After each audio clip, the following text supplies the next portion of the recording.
नमस्कार, IBN भारत देख रहे हैं आप। मैं हूं देवेंद्र कुशवाहा। 21 फरवरी 2021 का दिन, एक ऐसा दिन जिसे पूरा विश्व अंतर्राष्ट्रीय मातृभाषा दिवस के रूप में मनाता है। अंतर्राष्ट्रीय मातृभाषा दिवस, इसमें एक शब्द भाषा का आता है। जी हां, यह वही शब्द है जिसको लेकर हम जो कुछ कह रहे हैं आप समझ रहे हैं, और आप जो कहेंगे वो मुझ तक पहुंचेगा और मैं उसे समझूंगा।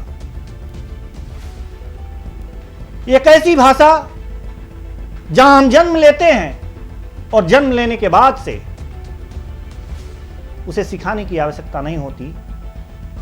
धीरे धीरे बच्चा बड़ा होते होते वो सीख लेता है और उसी भाषा में बात करना शुरू कर देता है।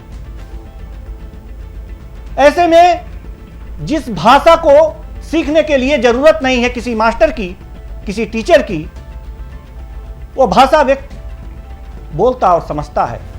यह अलग बात है कि उसे लिखता बाद में है। उससे उसका लगाव होता है, उससे जुड़ाव होता है, उसे वो अच्छी प्रकार से अपनी अभिव्यक्ति को व्यक्त कर सकता है। और यही वो भाषा है जो मातृभाषा के रूप में आता है। ये जो अंतर्राष्ट्रीय मातृभाषा दिवस जो मनाया जा रहा है, आप कहेंगे कि आखिर यह अंतर्राष्ट्रीय मातृभाषा दिवस क्यों मनाया जाता है? भाषा है एक दूसरे को समझने और समझाने के लिए, तो इसको मनाने की क्या आवश्यकता है? आवश्यकता इसके मूल में जाने से आपको महसूस होगी। तो सबसे पहले कि हम इसकी आवश्यकता को बताएं, इसके महत्व को बताएं, हम ये बताएंगे कि आखिर 21 फरवरी के दिन यह अंतर्राष्ट्रीय मातृभाषा दिवस क्यों मनाया जाता है। इसके पीछे का एक कारण यह है कि एक बांग्लादेश का आपने नाम सुना होगा, जो पाकिस्तान से अलग होकर बना था। पाकिस्तान बराबर जब बांग्लादेश और पाकिस्तान अलग नहीं हुए थे तो बांग्लादेश के मुसलमानों पर काफी अत्याचार किए करते थे। उसी में से एक कड़ी ये मातृभाषा की भी थी। उनके ऊपर उर्दू थोपा गया था और यह बांग्लादेशी मुसलमानों को मंजूर नहीं था, क्योंकि उनकी मातृभाषा बंगला थी। 21 फरवरी 1952 का वह दिन ढाका विश्वविद्यालय के छात्रों ने और सामाजिक कार्यकर्ताओं ने इसके खिलाफ विद्रोह किया, प्रदर्शन किया।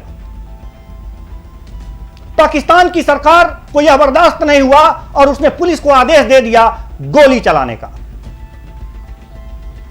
गोली चली और कई लोग मारे गए, लेकिन विरोध ठंडा नहीं हुआ।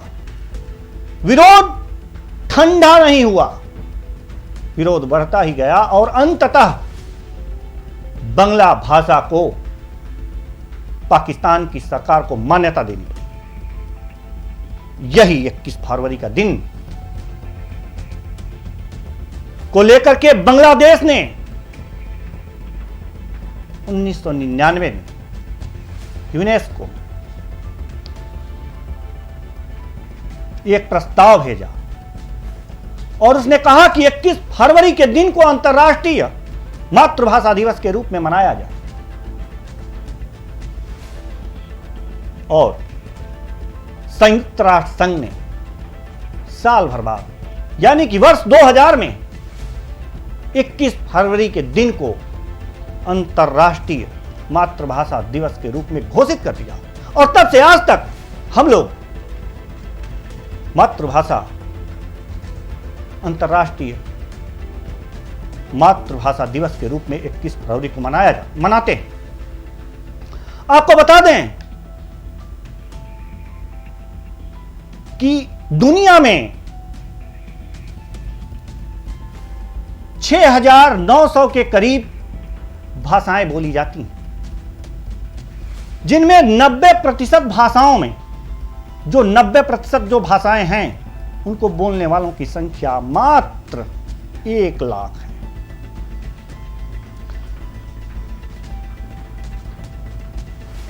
विश्व की आबादी के करीब 60% लोग मात्र 30 प्रमुख भाषाएं ही बोलते हैं। यह भी महत्वपूर्ण है, लेकिन फिर भी जो जिनकी मातृभाषाएं हैं वो उसे छोड़ता नहीं, उसे बोलता जरूर है। इसलिए यह महत्वपूर्ण है। आपको बताएं, अगर जो जनसंख्या के हिसाब से जो भाषाएं बोली जाती हैं पूरे विश्व में, सबसे ज्यादा अंग्रेजी, उसके बाद चाइनीज, उसके बाद हिंदी, उर्दू, स्पेनिश, फ्रेंच, अरबी, बंगाली, रशियन और पुर्तगाली। ये भाषाएं हैं जो जनसंख्या के हिसाब से सबसे ज्यादा बोली जाती हैं। और इसलिए भाषा का अपना महत्व है। आप कहेंगे कि मातृभाषा को इतना ज्यादा महत्व क्यों मिल रहा है, तो आपको बता दें कि इसका मातृभाषा का जो जुड़ाव है, जो लगाव है, वो लोगों के दिल से होता है। और जहां मातृभाषा में काम होते हैं, वर्क होते हैं, वहां पर विकास, शांति, समृद्धि, वहां के नागरिकों की खुशहाली, सशक्त सामाजिक व्यवस्था सब देखने को मिलता है। द्वितीय विश्व युद्ध हुआ था, द्वितीय विश्व युद्ध के बाद चीन और जापान का विकास इसका उदाहरण है। वहां चीन और जापान में सारे काम उसकी मातृभाषा में होते हैं और उसके विकास को आप झुठला नहीं सकते।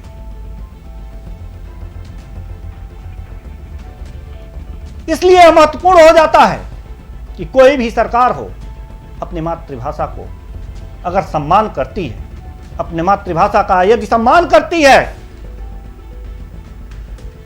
तो लोगों में विकास, सुख, शांति और समृद्धि आती है। इसलिए अब अंत में मैं यही कहना चाहूंगा कि 21 फरवरी का दिन अंतर्राष्ट्रीय मातृभाषा दिवस के रूप में इसीलिए मनाया जाता है कि हम अपनी भाषा पर गर्व कर सकें और विकास की ओर अग्रसर हो सकें। नमस्कार।